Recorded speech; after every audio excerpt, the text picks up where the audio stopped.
It's the Blue Jays this week, vodcast. Ben Ennis and Mike Wilner, who is back from road swing. I never left. We Skyped from Phoenix. It was awesome. You're back in the city, Mike. Yeah, but I'm not.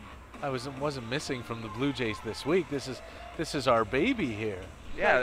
Could never miss this program. No, you really couldn't. But you are back from Minnesota, and the Blue Jays sweep away the Twins. Feh to the Twins, they say.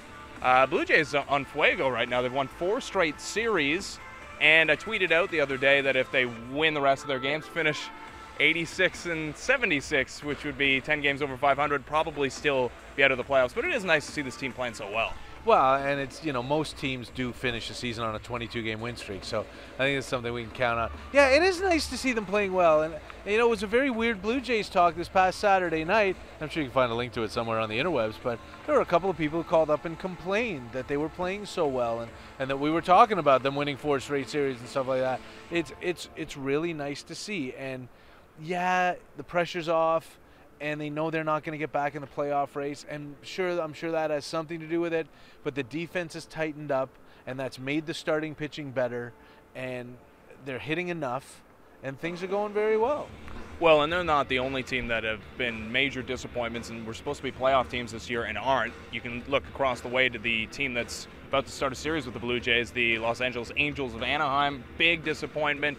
New York Yankees look like they are going to miss the playoffs, although they keep losing, but so do the Rays. And you look in the National League, the Washington Nationals were supposed to win the World Series. I guess the Blue Jays were as well. But, that's why they call it baseball, Mike. There's no question that that's why they call it baseball. And you know what? You look back now 3 years in a row. The Boston Red Sox won the winter. The Los Angeles Angels of Anaheim won the winter, and then the Toronto Blue Jays won the winter, and none of those teams made the playoffs those years. And Boston has had a resurgence. It took them a terrible year after that. The Angels kind of fell farther off, and it's just really, as they say, it shows to go you that there's a reason that you have to play the games, and anything can happen. And for the Blue Jays, what happened was a disappointing season out of a terrible season out of Josh Johnson.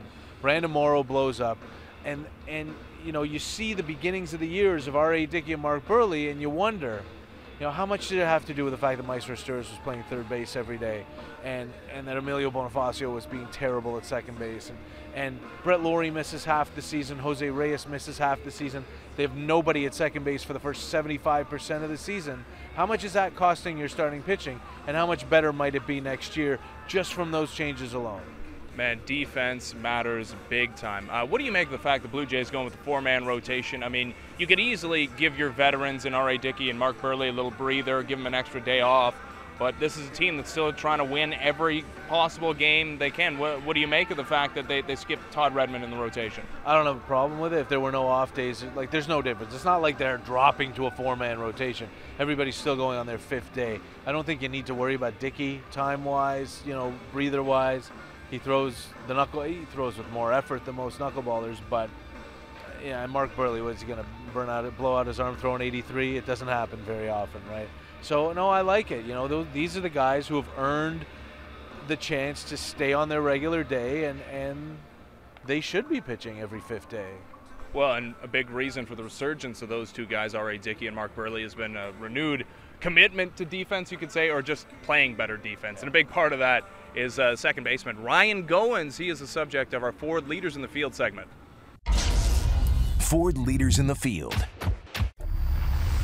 Presented by the 2013 Ford F-150, Canada's Player of the Year for 47 years running. Here with Blue Jays second baseman Ryan Goins. And Ryan, a lot has been made of your defense since you've been with the big club. It's been spectacular. How much of your game do you pride yourself on playing good defense? I mean, that's my job, is to play good defense and take away runs. I'm just trying to do my best right now.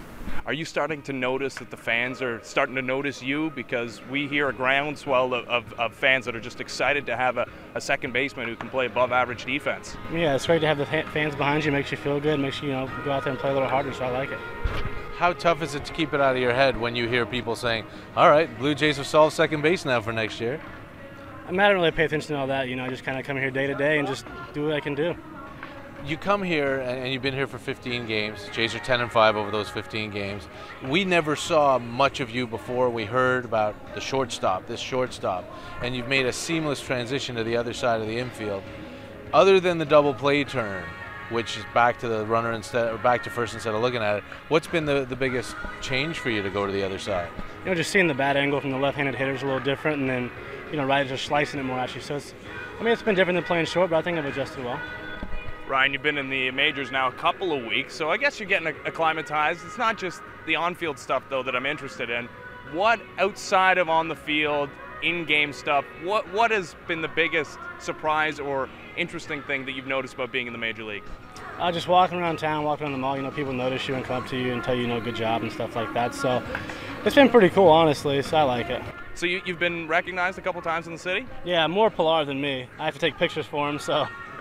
That's funny. So Kevin Pillar is getting a lot of recognition, but not you? Yeah, he said it's the beard. He said it's the beard. Nobody knows me with my hat off, so that's okay. So maybe it's time to grow some facial hair. I can't do it. I don't got it yet. Well, good thing you're not on the Boston Red Sox then, I guess, because You've seen the beards they have? Yeah, their show. Not me. Mine's real patchy, you know, so it's not good. It's not good. I'm 43 years old. I still don't have the connectors, so I'm not doing a beard either. How much of this is completely unexpected for you? I mean, this was even your first shot at AAA this year. I mean, I just went into the year, you know, just not trying to set expectations, you know, hit 300, hit this, do that. I just wanted to play as well as I could, you know, just go out there and give whatever I had out there, leave it on the field, and at the end of the day, whatever the numbers say is what they say. And the numbers say, for your minor pro career, if you look at your stat line and Meister Sturz' stat line in the major leagues, it's basically the same thing. You guys are 270 hitters, 330 on base guys, and that's, with the defense you provide, more than good enough. Yeah, I mean, who said it's good enough or not good enough? I don't know. I'll let them make the decision, so. But I mean, you're a guy who hasn't hit a lot of home runs. You're a guy who hasn't stolen a lot of bases, but there's a lot of other things that you do. You don't strike out much, you put the ball in play. You get on base enough. I mean, that's, for a middle infielder, that's what people are looking for. Yeah, I mean, I know what my role is when I go to the box. I'm a guy hit and run, move runners over, bunt guys over, get guys in situationally when I need to, and play good defense. So I think I just try to take that and run with it.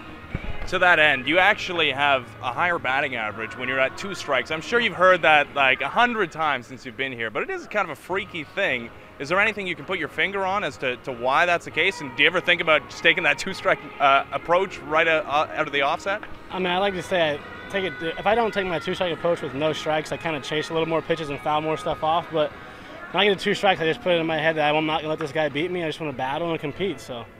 Before we let you go, you're from Round Rock, Texas, which is near Austin, which is a pretty liberal and artsy, kind of interesting community. And, yeah, it's a little different. But here in Toronto, we consider ourselves a pretty liberal, interesting city with a lot of culture as well.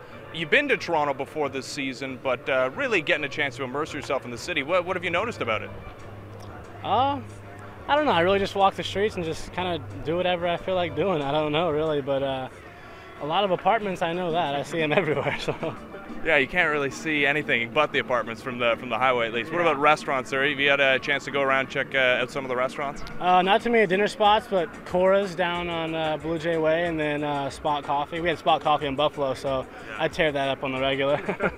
Nice. Well, thanks a lot for this. Yeah, no problem. Thank you. There he is, Ryan Goins. He's a good dude. Still waiting to have that jerk on the vodcast. We've got a couple of weeks before the end of the season to get a jerk. We could seek out some and we'd be able to find them. But it's better to do the nice guys, I think, on the vodcast. I think probably the fact that they're jerks means they don't want to do the vodcast. So next week, though, is the Great White Whale, right? Our Moby Dick. We're going after Mariano Rivera next week.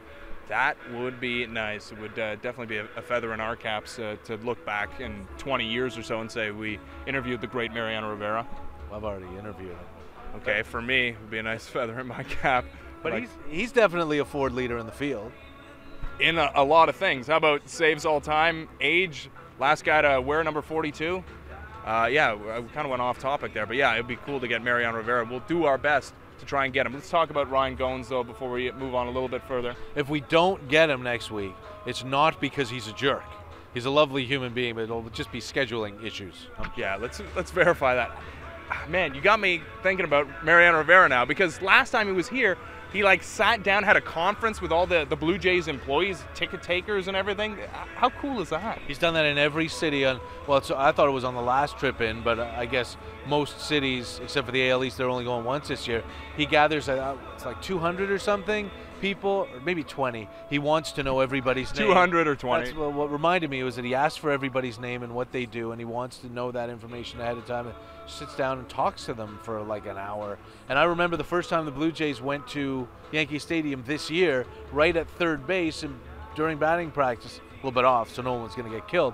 But he was standing there, and every Spanish-speaking Blue Jay was right there, surrounding him, like a half hour, paying as complete attention as you could. And it's amazing the magnetism that this guy has, but why wouldn't you want to draw on as much as possible from him? All-Star game, Brett Cecil and Steve Delabar, too. Yeah, I think we're going to have a lot of time in that podcast to talk about Mariano Rivera, so maybe we'll save some of this conversation, but clearly one of the best of all time and the best reliever, without question, in history. You're not going to question that, are you? I say without question. Here he goes questioning it. No, save it.